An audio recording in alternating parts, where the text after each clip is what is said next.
Bonsoir tout le monde. Vous avez peut-être bien compris pourquoi nous avons attendu toute l'après-midi avant de commencer cette émission. Le remaniement ministériel gouvernemental tant attendu, inespéré, ce changement qu'on espérait qui devait avoir lieu a été donc annoncé aujourd'hui. Ce remaniement, on l'a bien, comme il a été annoncé par Algérie Part, il était prévu que avant même le ramadan de cette année 2023, un ramadan spécial, un ramadan difficile, un ramadan particulièrement compliqué qui attend les Algériennes et les Algériens avec une crise socio-économique intense, avec une cherté de la vie, une vague inflationniste impressionnante, avec des augmentations, des augmentations de prix hallucinantes et considérables pour les produits de large consommation. Donc il était attendu qu'Abdelmadjid Tebboune se remette en cause et remette en cause un petit peu sa politique et change de gouvernement. Mais encore une fois, Algérie Part avait raison puisque Abdelmadjid Tebboune a démontré qu'il n'est pas capable de faire du changement, qu'il n'est pas capable d'apporter du changement puisque ce changement de gouvernement est tout simplement la montagne qui accouche d'une souris. Toute cette attente, toutes les attentes ont été en tout cas déçues, tous les espoirs qui étaient permis sont déçus. C'est un changement superficiel. En réalité, ce remaniement a été fait uniquement par Abdelmadjid Tebboune pour dégommer Ramtan Lamamra. C'est tout. Pour dégommer Ramtan Lamamra. Les deux départs, c'est Ramtan Lamamra ou Kamel Rizig. Kamel Rizig a été sacrifié. Abdelmadjid Tebboune va l'utiliser comme un fusible. On le savait, on le disait depuis 2021 que Kamel Rizig n'est pas solide, que Kamel Rizig n'est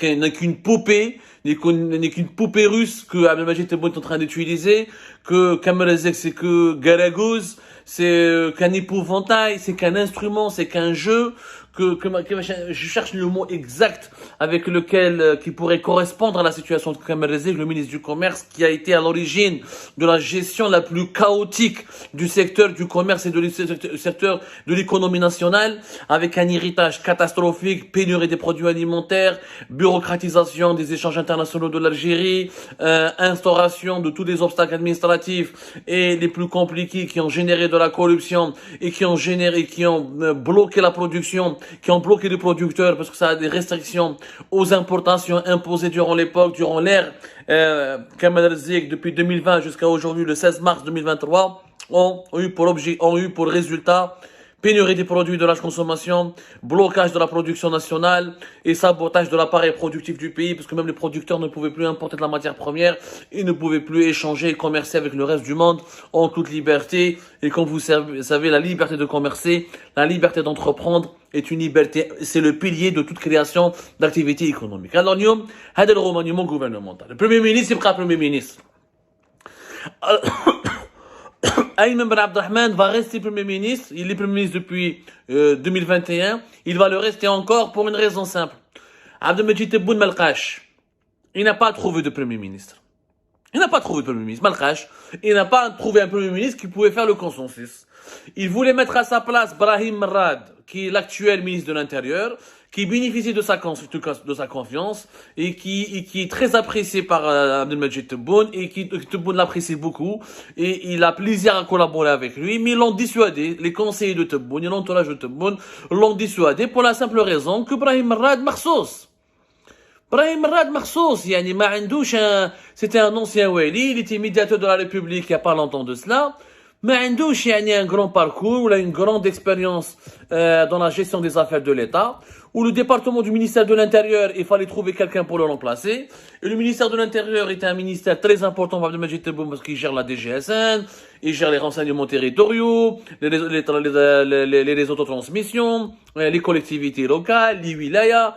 Donc, Brahim Merad ne pouvait pas bouger de son poste. Brahim Merad, ويش كان والي في تندوف في بشار البواقي بومرداس مدية تيزي وزو وكان médiateur de la République entre 2021 et 2022. ما عندوش une grande expérience.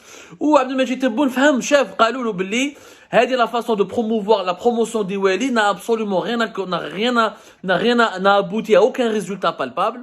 Tous les wali qui ont été promus par Abdelmadjid Tebboune de 2020 jusqu'à 2023 comme ministre ont été une déception totale parce que les wali sont mal formés en Algérie. Leur formation, elle est défaillante, déficiente. Elle date des années 70. Le monde des années 70 n'est pas du tout, n'a rien à voir, n'a strictement rien à voir et aucun lien avec le monde des années 2020-2023. Du coup, les wali algériens sont habitués à gérer des territoires limités avec des prérogatives limitées parce qu'on dit que le wali a les prérogatives du président de la République. Mais l'exécutif local, c'est pas lui qui le gère à 100%, il a son mot à dire, mais il le gère pas à 100%. Et leur expérience dans le développement local, dans la gestion, dans la création des richesses, dans le redressement de l'économie, elle est quasi nulle. Le wali, il veille sur la sécurité en Algérie. Les wali en Algérie, ils sécuritaires. C'est tout ce qu'ils peuvent faire. C'est tout ce qu'ils font. C'est la sécurité. Garantir l'ordre public et gérer, coordonner entre les services de sécurité et le ministère de l'Intérieur. La création des richesses, la création des emplois, le développement économique, raté. Donc, Brahim Rad a été écarté. Moi, ça bouge. On a comme Belaribi, l'actuel ministre de l'Habitat, était pressenti, mais il n'a pas d'expérience. Ingénieur en génie civil. Hakim l'ADL, l'héritage, quand il était à la tête de l'ADL, quand il était à la tête de l'EMPI, c'est un héritage catastrophique, pas mal d'affaires de mauvaise gestion, certaines affaires de corruption, de passe-droit, il y a une réputation sulfureuse, mais il n'a l'expérience. Donc Tebboune était obligé aussi de abandonner ce choix de Belaribi, de Tariq Belaribi, et de garder Ayman Ben Abdelrahman. Tebboune n'a pas pu trouver de premier ministre. Comme il n'a pas pu trouver de Premier ministre, comme il devait, il a promis aux Algériennes et aux Algériens, et depuis le 20 février 2023, il a montré qu'il était en colère, qu'il n'était pas d'accord avec la gestion actuelle du gouvernement, qu'il n'était pas content du bilan actuel, et que ça correspondait pas à son programme et à ses promesses faites aux Algériens lorsqu'il est devenu président. Donc il était obligé de sacrifier quelques ministres. Le remaniement a été lancé pour 2 ans, pour enlever juste 2 ans. Tebboune, il était gêné par 2 ans. Kamel Rzig, le ministre du Commerce, parce que son bilan chaotique, l'inflation, la cherté de la vie, les pénuries des produits de première nécessité, les perturbations de l'approvisionnement du pays en médicaments, en produits agricoles, en produits industriels, en machines, en équipements, tous les problèmes qu'a connu l'Algérie, c'est à cause de Rzig. Mais c'est pas réellement à cause de Rzig, parce que Rzig, il a appliqué la politique de Tebboune. C'est un bouc émissaire. C'est le terme que je cherchais tout à l'heure. Rzig, c'est le bouc émissaire de Tebboune. Tebboune l'a sacrifié, mais Rzig, il n'est pas l'auteur de sa politique. Oui, il a pesé, il a influencé Tebboune dans cette conduite, dans cette gestion radicale de la fermeture du pays par rapport aux importations, et dans ces restrictions fermes et violentes, c'est des restrictions très violentes. Le pays a été asséché. On a provoqué des pénuries de large, de l'électroménager, des produits informatiques, dans les produits, pas uniquement dans les produits alimentaires, les médicaments, certains traitements médicaux, même dans les produits, même pour les matières premières, pour l'industrie manufacturière en Algérie, j'avais des pénuries. Rzig, il a influencé Tebboune, il lui a donné il était à l'origine de l'idée de verrouiller le pays. Mais celui qui a assumé cette politique, qui a voulu cette politique pour préserver les réserves de change et pour diminuer la facture des importations du pays, n'en déplaise ou sans tenir compte du confort et de la qualité de vie de la population algérienne, c'est Abdelmajid Tebboune. Il faut pas il faut rendre à César ce qui appartient à César. C'était lui le mal absolu, c'est Rzig. Toute la faute n'incombe pas uniquement à Rzig. Rzig a appliqué une politique, a exécuté une politique, décidée, dessinée, élaborée, demandée depuis 2020 par Abdelmajid Tebboune, qui est celle de verrouiller, de fermer le pays pour dépenser le moins de devises possible. Le deuxième homme pour que Tebboune voulait éliminer, c'était Al-Mamra. Donc c'est un remaniement qui est léger. واش راحوا كوم مينيستر راح رمضان العمامرة وراح كمال رزيق وراح كمال بلجود وراح المينيستر دي سبور لا جوناس دي سبور وجاب un nouveau directeur de cabinet اللي هو نادر العرباوي. نادر العرباوي qui est l'actuel ambassadeur qui était le représentant de l'Algérie auprès de l'Office des Nations Unies à New York. Là, il y a le Conseil de sécurité. والعرباوي il était attendu est-ce qu'il quitte New York. C'était attendu, tout le monde le savait.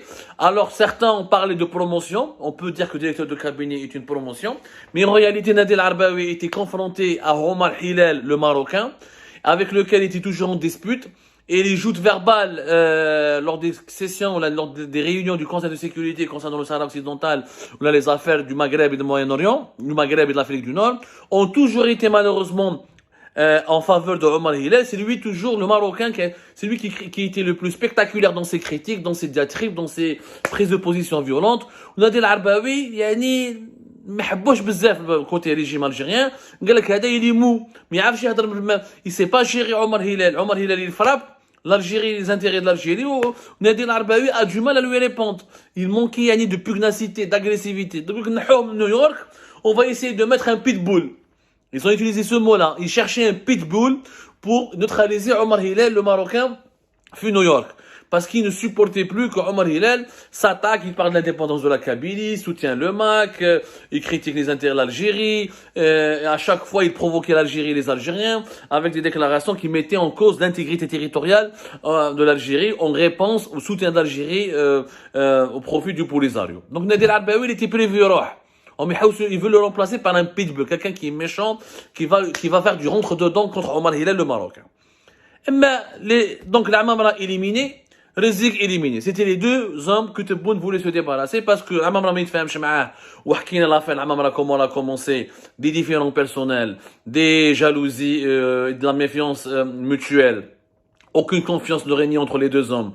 Ou la Mamara qui dérangeait un petit peu l'agenda présidentiel et les ambitions présidentielles d'Abdelmajid Tebboune. À cela, il faut rajouter l'histoire du 1 milliard de dollars que nous avons raconté hier concernant la gestion de l'agence de la coopération internationale et de la solidarité du développement qui relève du président de la République, mais qui est dirigé, rappelons-le, par un diplomate et un ambassadeur, Boutchma Adelmi, l'ambassadeur algérien chargé des affaires du Sahel et des questions africaines.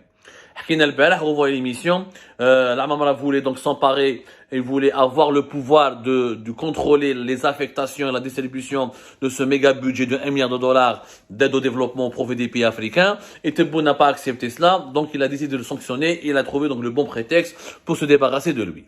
Les remplaçants de ces deux, donc c'est un remaniement juste, c'est pas même pas un remaniement, c'est un remaniement superficiel. En fait, c'est une opération d'élimination de deux hommes qui dérangeaient Abdelmajid Tebboune et que Abdelmajid Tebboune traînait comme un boulet. Rezik à cause de son bilan catastrophique. La Mamra à cause des problèmes et des tensions et des divergences personnelles qui l'opposaient à lui, qui l'opposaient à la Mamra. Donc c'est une opération de neutralisation ou de destruction, là, appelons-la comme on le veut. C'est une opération d'élimination de deux hommes qui vraiment faisait beaucoup de tort à Abdelmajid Tebboune et l'empêchait d'évoluer dans sa sphère du pouvoir. هذه حكاية. أما les nouveaux remplaçants, donc نحكوا عليهم dans une précédente émission, نحكوا لكم بلي هذا les nouveaux remplaçants ont un parcours très médiocre et pas du tout remarquable.